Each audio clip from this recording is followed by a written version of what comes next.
Hi, and welcome. It's another episode of Michigan's AutoTalk Podcast. This is episode 46. Every episode of Michigan's AutoTalk is all about celebrating the automobile. Everything automotive. We're also about helping and supporting you, car and truck owners across the state of Michigan, birthplace of everything automotive. Don't forget, we are wherever you listen to your favorite podcast, Spotify, Google Podcasts, Spreaker.com. We're also on Apple Podcast, iHeartRadio app, and Amazon Alexa. We are here in episode 45, meaning me, Phil Tower, the producer.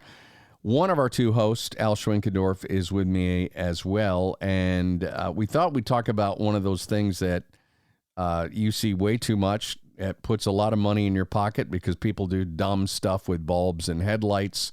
We've also got news that the government, which has typically been way behind, the feds have been behind on the current available technology for headlights and bulbs.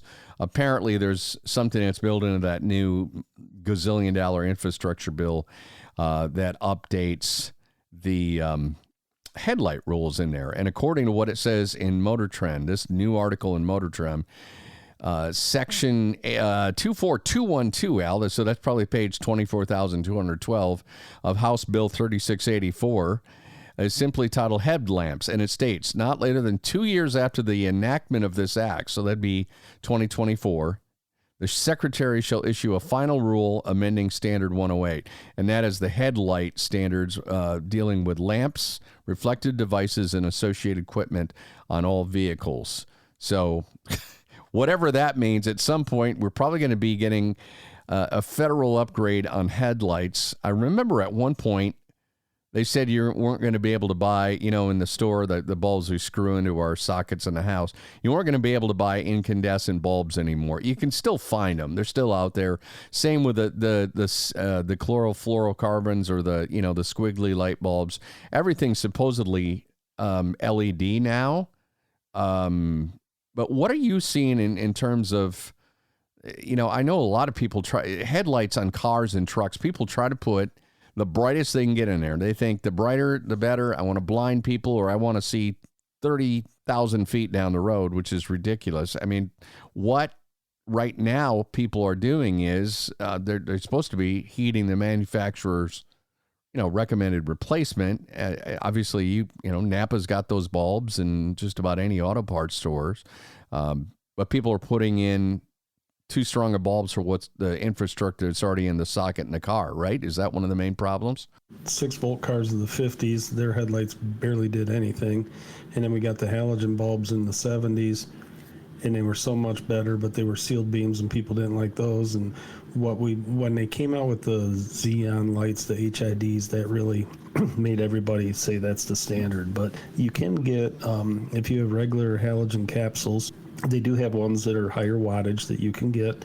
You have to be very careful with them because they run very hot. Most of the time there's, and they're expensive. And then there's another $50 you got to buy for this set of 2 wiring harnesses that go between the bulb and the factory harness so that heat doesn't melt those connectors together. And those are legal and they work. There are companies that sell LED bulbs that are the same style that most our halogen bulbs are today. There's like 5-6 part numbers. They're cool, temperature-wise.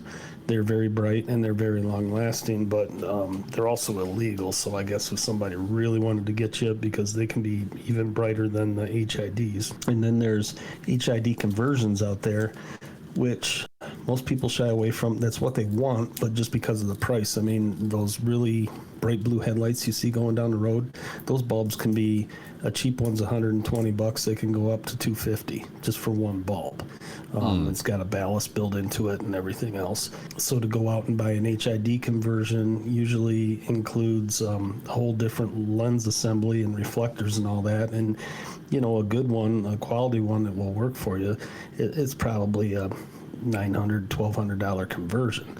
And so people get the brightest bulb they can that will plug in where they got right now, and then by the time winter's over, they've melted a $350 headlight caps, the lens assembly, and fried some wiring and all that. So it's really difficult. And then, of course, we have the aftermarket Asian-made stuff that's out there that looks really, price-wise anyway, it looks really attractive, and they just don't work. They last a month and they're gone, and we have all kinds of problems with those. What's the supposed advantage of those blue headlights?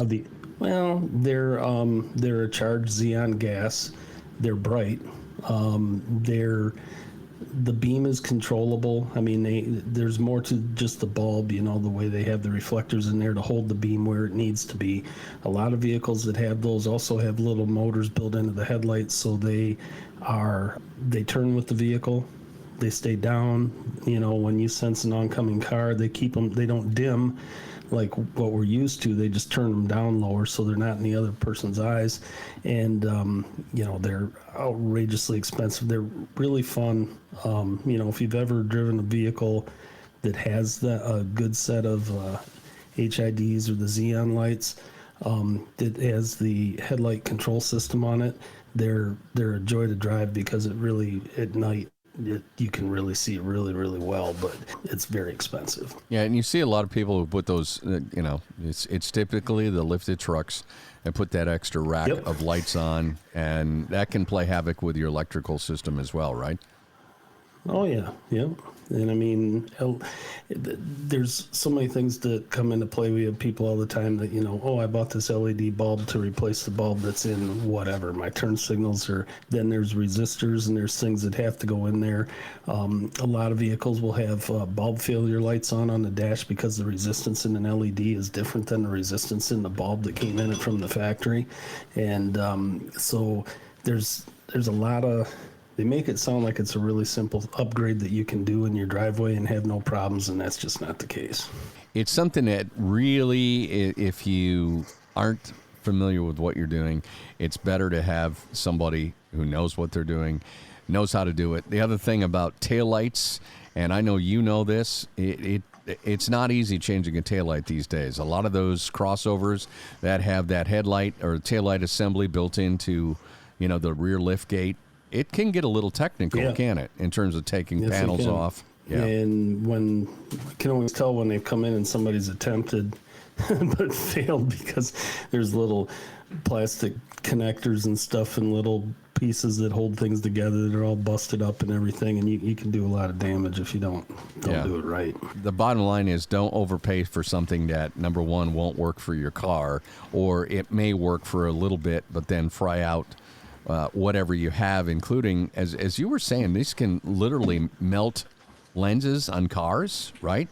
Yeah, and wiring harnesses. And I tried a set of super bright halogens 5-6 years ago. I got like 3 months out of them, and the one cut out, and I went and it fried the wiring harness because of the heat that was there. It's just the light wasn't designed to handle that. It was designed to handle what they put in it from the factory, and that's that. A lot of cars by default have like turn signals and stuff nowadays that are LED. Had a guy with a Cadillac sedan that the light got cracked, be it something bounced off the road or he hit something he didn't admit to, and it got some moisture in it, and it took out an LED. And an LED should work indefinitely as long as you've got power and ground to it. It's not like a light bulb where it's got a life where it's going to wear out. And that headlight, they wanted $900 for used ones that people said, the tabs where they bolt onto the vehicle had to be glued back on because they were in a wreck, because the new one from Cadillac was like $1,800 for one light. And he's got a car that's borderline illegal because a marker light and part of the turn signal's not working. Yet, really, you're going to drop $2,000 to put a headlight in it because a stone kicked up off the road and hit it? I don't know. It's crazy. Yeah. Al, I want to ask you another question, something we talked about on a previous episode of the AutoTalk Podcast. We're going to get some warmer spring weather. We're coming into the month of March. It's hard to believe, which is about time. It's been it's just been a cold spell for several weeks here in West Michigan. This is a time where I know you have recommended, you guys have talked about, if you've got a classic, find a day where you can back it out and let it run in the driveway for 30 minutes or so, just to warm it up, just to get everything moved around. Obviously people are a little picky about when they do it, even if there's a half an inch of snow on the ground. It's better to do that than just let it set for another 2 months, right? That's fact, yes.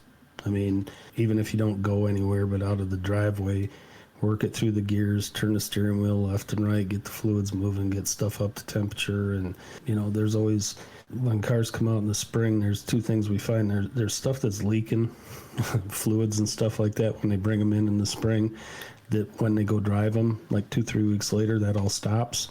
And there's stuff that's not leaking that's nice and dry, and then when they start driving it, it starts to leak. So we usually, do a cursory and kind of look it over and say, okay, now go put 100 miles on it and come back and see us and let's see what changed, because that's what happens.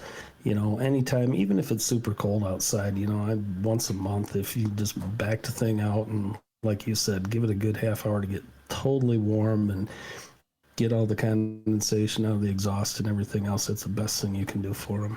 Yeah, one other thing real quickly, when you do back that Classic out, take a look at the tires. You could have lost some pretty major tire pressure in one of those or more of those tires because of it sitting so long through the cold months. A lot of folks, myself included, I've got a piece, just a cheap piece of indoor-outdoor carpet that I park my vehicle on, and I don't know if that makes a big difference, but generally speaking... Yeah, it does. You should look at the bottom of your car. It makes a huge difference. Keep that moisture off. Yeah, I try. Even a plastic tarp. And it does not have a heated garage. It's insulated, but it's not heated like a lot of people. Not like our friend AJ from Garage Kept Motors, who's got that massive showroom heated to the right temperature and just in great condition. Well, that is going to put the wraps on episode number 46. We will be back with a brand new episode. We're going to be talking about tires. We're long overdue to talk about body work because, you're probably going to want to do some body work on your vehicle as the snow melts and the roads clear up and you want to get something, shined up, looking a little better, maybe some new metal in, maybe a paint job. We're overdue to talk about that as well, too. So we'll work on that for you. Yeah, we got to get Scott on here. Yeah, Scott Schrader, we're calling you out. You're on our coming up next, our on-deck circle. We know how to get you. Until next time, I'm going to wrap this up. I'm producer Phil Tower. I'm Al Schwinkendorf. We appreciate Thanks for listening. We'll tune in next time.